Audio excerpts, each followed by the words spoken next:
Welcome to the Week in Politics with Michelle Grattan.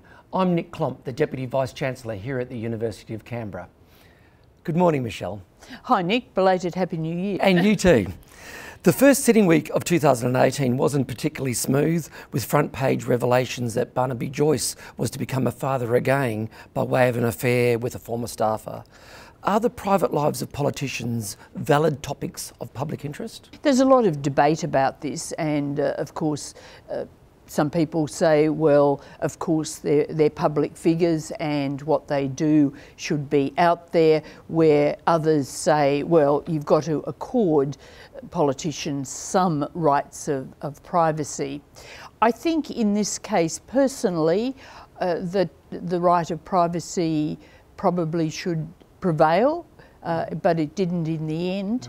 And of course it's got great implications for Barnaby Joyce, because there's feelings in the National Party that maybe he's a bit distracted from his work, or has been, and also of course that this won't necessarily go down all that well in the Conservative base of that party.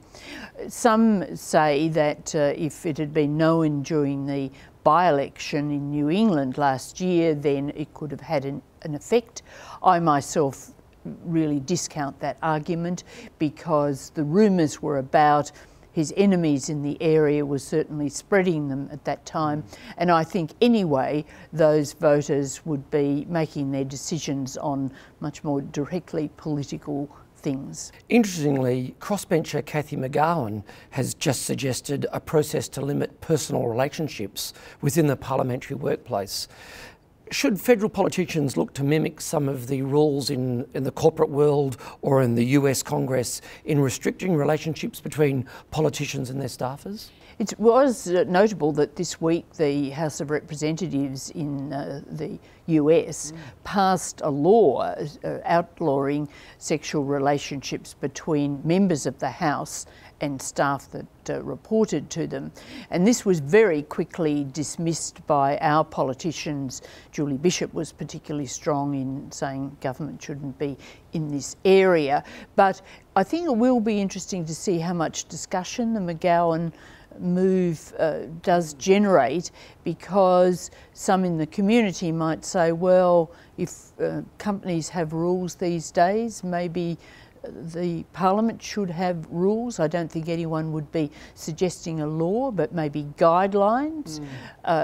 And it's really a bit reflective of the vibe of the age, if you like, that we're in, that we've had all this recent discussion and revelations about sexual harassment. We've had discussion about the imbalances in power relationships in workplaces, and it's hard to think that the Parliament will be totally immune from that discussion, but I think that there will be very strong resistance from those in the major parties who really don't want to even contemplate these issues, let alone go down that sort of route. It's going to be interesting, that, I agree. Meanwhile, former Senator Jackie Lambie's replacement, Steve Martin, has been booted out of her party for refusing to stand aside for her in the first place. Does that seem a bit unfair to you? Well, talk about rules. There are Rafferty's rules in the Jackie Lambie network.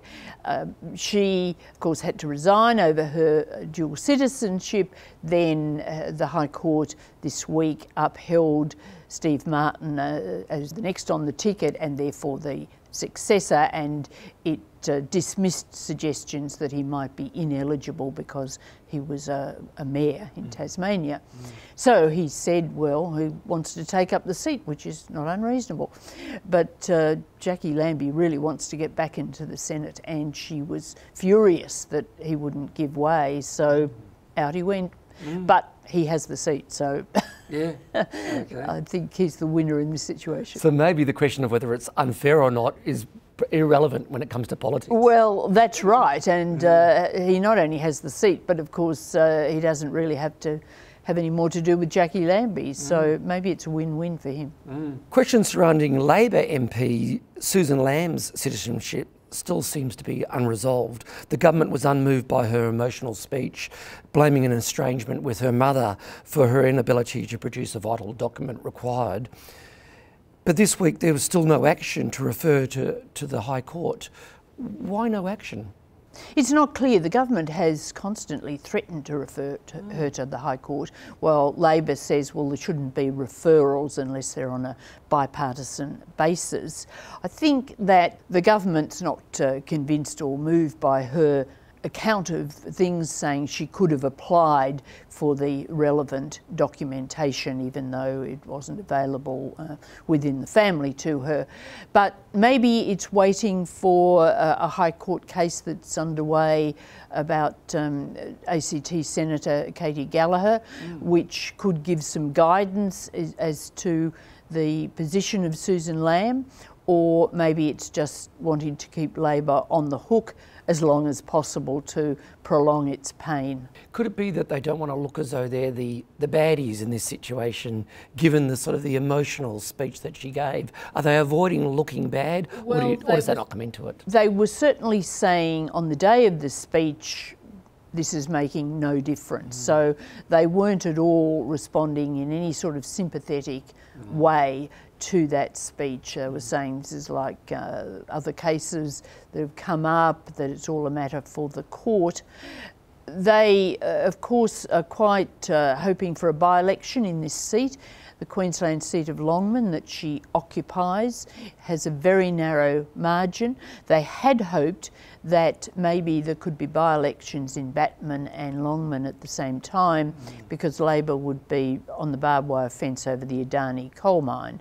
But we now have a date for the Batman by-election in mid-March, and obviously there's not going to be simultaneous by-elections. Amazing, amazing space. We'll watch with interest. Michelle Grattan, thank you again. Thanks, Nick.